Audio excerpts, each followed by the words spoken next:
Hello friends, welcome to edit market. I hope आज का दिन कुछ खास देखने को नहीं मिला होगा। यस, डेफिनेटली बाजार में जब गैप अप लग जाता है तो उसके बाद आधी रैली तो वहीं पे खत्म हो जाती है। बाजार रेंज बाउंड साइडवेज ही ट्रेड करता है और ये बात हमने कहीं ना कहीं ट्यूसडे के सेशन में भी देखी। एक बड़ा गैप अप 250 पॉइंट का, उस पे कहने की मोमेंटम कहां से मिलता। एक रेंज बाउंड मार्केट देखने को मिला। आज के दिन भी 100 पॉइंट्स का अपसाइड लगभग देखने को मिला और बाजार कहीं ना कहीं रेंज बाउंड ही देखने को मिला। जो दायरा बन के आया आज के दिन वो 17,400 से लेकर के 17,300 का, और हम 100 पॉइंट्स की रेंज में ट्रेड करते रहे। हालांकि आखिरी वक्त में कहने के हमने एक खूबसूरत सा डाउनसाइड पकड़ा और उसमें एक अच्छा खासा पैसा बनाया। बात लेते हैं कल के ट्रेडिंग सेशन की। कल के दिन क्या दायरा बन के आएगा, तो कल के दिन भी जो आज के दिन दायरा था वही दायरा कल के दिन भी रहने वाला है। तो फर्स्ट रेजिस्टेंस को जो अगर लेवल बताऊं तो 17,400 का लेवल, जो कि इमीडिएट कॉलेटर का एरिया है, that will be my first resistance. Second resistance जो बन के आएगा, जो कि एक्जैक्टली आज का हाई था, वही लेवल आपका बन के आएगा 17,428। ऑलराइट, वहीं पे अगर मैं डाउनसाइड की बात करूं तो 17,320 will be first base zone, जो कि एक अच्छी खासी पुट राइटिंग इमीडिएट बेसिस पे होल्ड करता है। That will be your first base. Second base की बात करूं तो यस, डेफिनेटली ये हमारा गैप है जो कि पेंडिंग रह गया, तो फिल होता हुआ दिख सकता है। तो जो सेकंड बेस रहेगा वो कहीं के 17,282 के लेवल्स पे रहेगा। मेरा यही मानना है आइदर साइड अगर जोन टूटे तो उसका मोमेंटम देखने को मिल सकता है। तो अगर 17,400 420 रुपए के ऊपर निकले तो ये तेजी मुझे 17,500, जो कि सबसे ज्यादा put writing hold sorry call writing hold कर रहा है इस आने वाले हफ्ते में। हाँ, अगर 17,500 के ऊपर निकल गया तब हम बाजार में बुलिश व्यू ले सकते हैं। तब तक बाजार एक शॉर्ट कवरिंग में ही है। इस चीज को जरूर समझ लो, क्योंकि काफी लोग कंफ्यूज हैं कि जो बाजार में तेजी आ रही है वो एक बुलिश व्यू की वजह से है, बट ऐसा कुछ भी नहीं है। It just a short covering. हमने लगातार एक बड़ी करेक्शन देखी है, अब कहीं ना कहीं एक शॉर्ट कवरिंग तो देखनी बनती है, और वो चीज हमें देखने को जरूर मिली। और कहीं ना कहीं 17,500 का लेवल निकल जाता है तो ये तेजी मुझे कहीं ना कहीं 17,650 की तरफ भी लेके जाती हुई दिख सकती है, जो कि एक्जैक्टली हमारे स्विंग हाइज थे कहीं ना कहीं 23 सितंबर के। वहां तक का मोमेंटम मुझे देखने को मिल सकता है if we come above 17,500 levels. Otherwise 17,500 के लेवल से फिर से हम कहीं ना कहीं मंदी करके चल सकते हैं, गिरावट प्ले कर सकते हैं। वही अगर मैं डाउनसाइड की बात करूं तो अगर हम 17,320 17,280 के नीचे अगर खुल जाते हैं तो ये गिरावट मुझे कहीं ना कहीं 17,121 तक लेके जाती हुई दिख सकती है, जो कि एग्जैक्टली मेरे ट्यूसडे के लोस थे। और यस, डेफिनेटली 17,121 एंड 16,880 के लेवल्स मुझे खुलते हुए दिख सकते हैं। ये गिरावट एक बड़ा रूप ले सकती है अगर हमने 17,120 का लेवल तोड़ दिया, अगर हमने 17,000 का एक इमीडिएट एक पुट वीकली बेसिस पे पुट राइटर का एरिया तोड़ दिया। सबसे डिसाइसिव वे में सबसे ज्यादा जो पुट राइटिंग हुई है वो 17,000 के लेवल्स पे ही हुई है, 17,300 17,200 रुपए के बाद। ऑलराइट, सो अगर वहीं पे बात करूं अगर मूविंग एवरेजेस की, तो अगर मैं यहाँ पे डेली एक्सपेंशन एवरेज को भी खोलूं तो जहां पे बाजार आज संभलता हुआ दिखा, जहां क्लोज होते दिखा, वो एक्जैक्टली निफ्टी का 20 डे एक्सपेंशन एवरेज था। वहीं पे हम कहीं ना कहीं सपोर्ट लेते हुए दिखे। मेरा भी यही मानना है अगर 20 डेमा टूट गया और ये 50 डेमा जो कि 17,280 के लेवल्स पे है ये गया, तो हमने 10 डेमा की तरह अप्रोच कर सकते हैं, जो कि एक पुट राइटर का एरिया है 17,200, और अपना 100 डेमा जो कि एक्जैक्टली प्लेस्ड है हमारा कहीं कि 17,080 के लेवल्स पे। अगर ये गए तो मुझे लगता है 17,000 का लेवल भी टूटता हुआ दिख सकता है। ये गिरावट मुझे इसके 200 डेमा की तरफ भी लेके जाता हुआ दिख सकता है, जो कि एक्जैक्टली प्लेस्ड है कहीं ना कहीं 17,880 के लेवल्स पे, जो कि एक्जैक्टली हमारा 3 अक्टूबर का लो था। तो ये गैप फिलिंग के केसेस में गिरावट बढ़ सकती है। तो ऑलरेडी मैंने आपको लेवल बता दिया है, आई होप समझ में हो गया। Let's go to bank Nifty. Bank Nifty की बात करो तो बैंक निफ्टी में भी आज के गैप अप देखने को मिला। उछाल पे बिकवा लिया आई 39,500 का लेवल होल्ड होने के बावजूद भी हमने करेक्शन देखा। ये करेक्शन कहीं ना कहीं एचडीएफसी बैंक में कमजोरी की वजह से, रिलायंस में कमजोरी की वजह से, कुछ प्राइवेट बैंकिंग स्टॉक्स में ऊपरी लेवल से प्रॉफिट बुकिंग की वजह से थोड़ा दबाव देखने को मिला, बट क्लोजिंग वहीं पे देखने मिली जहां से बाजार खुला था। तो कहने की 39,240 का लेवल मेरे लिए फर्स्ट बेस की तरह काम करेगा। तो वहीं पे जो हमने क्लोजिंग लेवल देखा था 4 अक्टूबर का 39,140 का level, that will be your second base. अगर ये बेस जोन अगर टूट जाता है तो उसको प्ले करना 39,000 के लिए। हालांकि 39,000 ये एक इमीडिएट बेस बना हुआ है, एक अच्छी खासी पुट राइटिंग होल्ड करता है। तो अगर 39,000 का लेवल टूट जाए तो फिर आप मंदी करके आराम से चलिए। ये मंदी आपको लेके जाएगी 38,600 रुपए के लेवल्स पे, 38,500, 38,600, 38,500, जो कि नेक्स्ट पुट राइटर एरिया है 39,000 के लेवल्स के बाद। और आपको भी पता है कि इसके बाद लगभग 600 पॉइंट का गैप पेंडिंग पड़ा है, जो कि फिल होना बाकी है, और ये गैप मुझे कहने की 38,000 तक भी लेके जा सकता है। ऑलराइट, तो बहुत बड़ा गैप है। अगर 39,000 का लेवल गया, 39,000 का लेवल गया तो बहुत बड़ी गिरावट आएगी। अदरवाइज 39,000 के लेवल से बाउंस भी देखने मिल सकता है। If we open below 39,250, 39,140, yes definitely we can hit 39,000 levels also. 39,000 के लेवल चले जाए तो मंदी करके चलना। ये गिरावट मुझे 38,600 और कहीं ना कहीं 38,500 जो कि पुटराइटर एरिया है, और यस 38,000 की तरफ लेके जाता हुआ दिखेगा। तो मैंने ये 2 बार मैंने दोहरा दिया है लेवल्स। बाकी अगर अपसाइड की बात करूं तो मेरे लिए 39,500 का लेवल फर्स्ट रेजिस्टेंस की तरह काम करेगा, जो कि इमीडिएट बेसिस पे एक अच्छी खासी कॉल राइटिंग होल्ड कर रहा है। वहीं पे बात करो 39,600 का लेवल, तो ये मेरे लिए सेकंड बेस की तरह काम करेगा, सो सेकंड रेजिस्टेंस की तरह काम करेगा, जो कि एग्जैक्टली आज का हाई था। हाँ, अगर 39,600 के ऊपर अगर बैंक निफ्टी निकल जाता है तो तेजी करके चले। जो नेक्स्ट कॉल लेटर का एरिया आता है 40,000 का लेवल, वही आपका टारगेट बन के आएगा।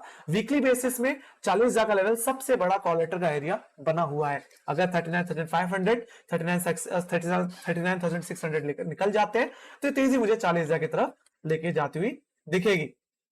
अब बात लेते हैं एक्सपोनेंशियल मूविंग एवरेजेस की। तो जो बाजार आज के दिन संभला है वो अपने 20 डेमा पे ही संभला है, और निफ्टी भी अपने 20 डेमा पे ही होल्ड करता दिखा था। तो निफ्टी में 17,300 का लेवल 20 डेमा है, और बैंक निफ्टी में 39,250 का लेवल है। तो अगर ये टूट जाता है तो ये गिरावट मुझे अपने 10 डेमा की तरफ लेके जा सकती है, जो कि 39,000 का ही लेवल है। ऑलराइट, तो अगर ये लेवल टूट जाए तो इसके बाद गिरावट मुझे 50 डे एक्सपोनेंशियल एवरेज जो कि 38,700 पे आता है, और टेक्निकली 38,600 के आता है, जो कि एग्जैक्टली हमारा 4 अक्टूबर का लो है। तो आप इतना समझ जाओ कि अगर हमारे 10 डेमा और 50 डेमा गया तो ये गिरावट मुझे दोबारा वापस कहीं ना कहीं इसके 100 डेमा तक भी लेके जाती हुई दिख सकती है, जो कि 37,700 के हैं। बट अभी भी मैं मीनिंगफुली एक गैप फिलिंग के सेंस में ही प्ले करना पसंद करूंगा अगर बैंक निफ्टी 39,000 के नीचे स्लिप हो जाता है। और भाई 39,000 के नीचे जाए तो डिसाइसिवली आप मंदी करके चल सकते हैं। बात वही रही तेजी की, तो 39,600 के ऊपर निकलने का वेट करिए। अगर 39,600 का लेवल निकल जाता है तो हम एक कॉलेटर एरिया को काट रहे हैं, साथ ही साथ अपने 20 डेमा को भी होल्ड कर रहे हैं। ये एक तेजी का इंडिकेशन होगा, और ये तेजी मुझे 40,000 पे लेके जाएगी। बट हाँ, 40,000 के ऊपर निकल गया तो बाजार ऑफिशियली बुलिश हो जाएगा। मैंने जैसे ही कहा कि निफ्टी जब तक 17,500 के ऊपर नहीं निकल जाता और बैंक निफ्टी जब तक 40,000 के ऊपर नहीं निकल जाता, it just a short covering. Alright, इसको शॉर्ट कवरिंग के हिसाब से ही लें। ऑलराइट, तो ये बात हो गई आपके निफ्टी, बैंक निफ्टी के और लेवल्स और दायरे की। Alright, let's go to option chain. तो ऑप्शन चेन में मैं सबसे पहले चलना चाहूंगा निफ्टी के ऑप्शन चेन में। नेक्स्ट वीक का कॉन्ट्रैक्ट खोल लेते हैं यहाँ पे।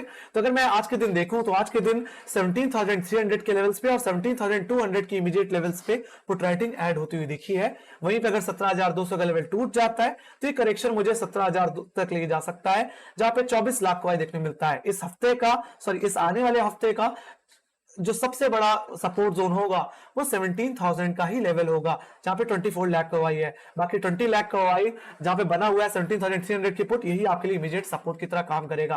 तो वहीं पे इमीडिएट रेजिस्टेंस की बात करूं तो 17,400 का लेवल, जहां पे 18,000 का वाई बना हुआ है, that will be your immediate resistance. बाकी वही बात करूं हफ्ते का इस सबसे बड़ा रेजिस्टेंस 17,500 का लेवल, अगर ये 17,500 का लेवल निकल गया तो मैं ये कह सकता हूं कि बाजार कहीं ना कहीं 17,700, 17,800 के लिए भी तैयार होता दिख रहा है। हो सकता है 18,000 की तरफ भी हम जाते हुए दिखे, बट जिस तरह से सिचुएशन अभी बनी है उस हिसाब से बाजार अभी भी मुझे शॉर्ट कवरिंग के रूप में ही दिखता है, स्पेशली बिलो 17,500।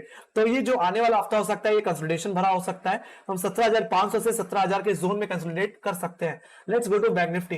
बैंक निफ्टी अगर मैं बात कर लूं नेक्स्ट हफ्ते की तो यहाँ पे एग्जैक्टली 39,000 का ही लेवल है, जो कि इमीडिएट सपोर्ट बन के आ रहा है ऑप्शन चेन के हिसाब से, जहां पे 7,50,000 का वाई बना हुआ है। बाकी आज के दिन फ्रेश पुट राइटर्स यानी कि 38,500 के लेवल्स में ही पुट राइटिंग करते हुए दिखे हैं, जहां पे 11,30,000 का वाई बना हुआ है। ये सबसे ज्यादा पुट राइटिंग होल्ड करने वाला लेवल है, और कहीं ना कहीं इस हफ्ते का सबसे बड़ा सपोर्ट जोन भी है। तो अगर 38,500 गया तो ये गिरावट मुझे 38,000 तक भी लेके जा सकती है। आपको ये पता है जो गैप पेंडिंग है 600 पॉइंट का, वो इसी के नीचे ही आता है। तो अगर गया तो बहुत बड़ी गिरावट हाथ लगती हुई दिख सकती है। वही बात करें इमीडिएट रेजिस्टेंस की, तो 39,500 का लेवल इमीडिएट रेजिस्टेंस की तरह काम करेगा, जहां पे 10,38,000 का वाई देखने को मिलता है। और अगर ये लेवल टूट जाता है तो इसके बाद जो सबसे ज्यादा कॉल राइटिंग ऐड हुई है वो 40,000 के कॉन्ट्रैक्ट्स में कॉल साइड पे, जहां पे 13,77,000 का वाई, 13,77,000 का वाई देखने को मिलता है। ये सब इस हफ्ते का सबसे बड़ा रेजिस्टेंस होने वाला है आने वाले हफ्ते का। तो इस जो नेक्स्ट वीक का जो रेंज बन के आने वाली है वो 40,000 से लेकर के 38,500 की बन के आने वाली है। राइट, तो ये बात होगी वीकली रेंज की, और इंट्राडे रेंज 39,000 से लेकर के 39,500 रहेगी। Let's go to global indices. So अगर मैं ग्लोबल इंडिसेस की अगर मैं बात करूं तो नैस्डैक में आज के दिन थोड़ी सी कमजोरी देखने को मिल रही है, लगभग 0.8% की गिरावट, लगभग 94 पॉइंट्स की गिरावट। लेट्स सी 11,000 का लेवल, 11,000 का लेवल एक इमीडिएट सपोर्ट है। अगर ये टूट जाता है तो कल के दिन flat to gap down opening की एक्सपेक्टेशन बढ़ जाएगी। अदरवाइज 11,000 के ऊपर होल्ड करता रहा तो कल के दिन एक फ्लैट ओपनिंग ही देखने को मिलेगी। Let's go to European market. European market की बात करें तो यूएस मार्केट की गिरावट को देखते हुए यूरोपियन मार्केट भी 1% के साथ गिरावट देता हुआ, वहीं डैक्स कहीं ना कहीं 0.6% की गिरावट देखने को मिल रही है। एक तरह से इनरेट बाजार ट्रेड करता हुआ दिख रहा है। वही बात करें एशियन बाजारों की, तो एशियन बाजार भी का भी मिला जुला असर रहा, कहीं ना कहीं थोड़ी इन ग्रीन और थोड़ा इनरेट ट्रेड करता हुआ दिख रहा है। वहीं एसजीएक्स निफ्टी की बात करें तो एसजीएक्स निफ्टी 17,300 के नीचे स्लिप हो गया, कहीं कि 17,290 के आसपास ट्रेड कर रहा है 0.15% की गिरावट के साथ। तो कहीं कि कोई खास नरमी नहीं है बाजार में। मेरा ये मानना है कि अगर मेन चीज यही है कि डाउ जोन्स नैस्डैक अगर 11,30,000 के नीचे स्लिप हो जाते हैं तो ये कहीं ना कहीं कमजोरी के इंडिकेशन ही होगी और बाजार कहीं ना कहीं फ्लैट टू गैप डाउन की एक्सपेक्टेशन फिर हमें लेके चलनी पड़ेगी। तो मेरा भी यही मानना है अगर बैंक निफ्टी 39,180 के नीचे स्लिप हो जाता है, अपने गैप फिलिंग के बावजूद भी करेक्ट हो जाता है तो 39,000 के लेवल्स भी टूट सकते हैं। ऑलराइट, अगर टूटे तो बहुत बड़ी गिरावट मिलेगी। वहीं पे निफ्टी में अगर हम 17,280 के नीचे अगर खुलते हैं तो ये गिरावट मुझे 17,150 की तरफ लेके जाती हुई दिख सकते हैं गाइस। ऑलराइट, तो ये बात हो गई इसकी। Let's go to FIIs and DIIs का डेटा। तो आज के दिन एफआईज और डीआईज भी इस हाइस पे बहुत ज्यादा कॉशियस रहे।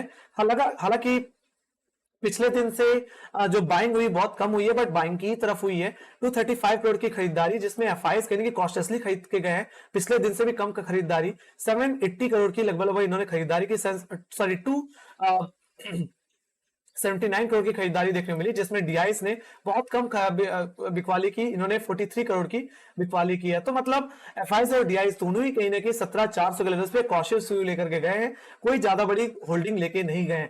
लेट्स सी, क्योंकि 17,500 17,500 एक मेक एंड ब्रेक लेवल है। अगर हम 17,500 के नीचे रहे तो यहां से शॉर्ट कवरिंग खत्म होती दिखेगी और करेक्शन वापस कंटिन्यू होता हुआ दिख सकता है। So everyone is cautious. So मुझे लगता है आपको भी कॉशियस रहने की जरूरत रहेगी इस बाजार में। So let's go to Nasdaq and Dow Jones के चार्ट। तो अगर मैं नैस्डैक और डाउ जोन्स की बात करूं तो कहीं ना इस समय डाउ जोन्स एक्जैक्टली अपने 11,000 के आसपास ही ट्रेड करता हुआ दिखता है। हालांकि 11,000 एक इमीडिएट सपोर्ट है आज के दिन, तो अगर 11,000 का लेवल टूट जाता है तो जो कमजोरी हमें 5 अक्टूबर में देखने को मिली थी 10,900 रुपए के आसपास की 10,900 की, वो लेवल्स मुझे आते हुए दिख सकते हैं। लेट्स सी, अगर वो लेवल्स आते हुए दिख गए तो यस यू कैन एक्सपेक्ट कि कल के दिन एक गैप डाउन ओपनिंग होने वाली है। अदरवाइज हम 11,000 के लेवल्स होल्ड करते रहे, ओवरनाइट हम यहीं पे रिकवरी देते रहे, तो हम कहीं ना कहीं जो मेरा दायरा है उसी दायरे में बाजार खुलता हुआ दिखेगा, एक फ्लैट ओपनिंग देता हुआ दिखेगा। वही बात करो डाउ जोन्स की, तो डाउ जोन्स भी अपने 30,000 के लेवल्स को होल्ड करता हुआ, और यही लेवल आज के लिए इमीडिएट सपोर्ट भी अगर गया तो ये करेक्शन मुझे पिछले दिन के लोस 39,890 की तरफ लेके जाता हुआ दिख सकता है,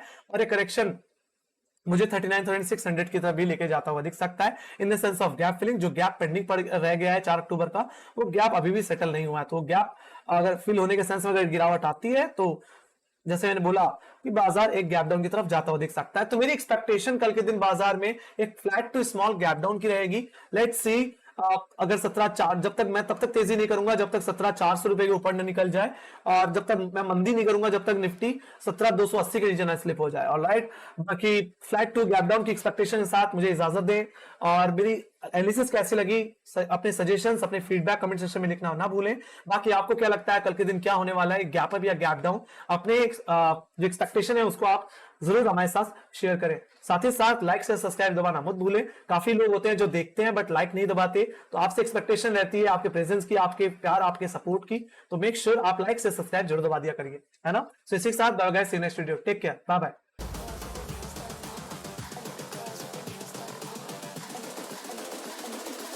I think the girls with their nails done now.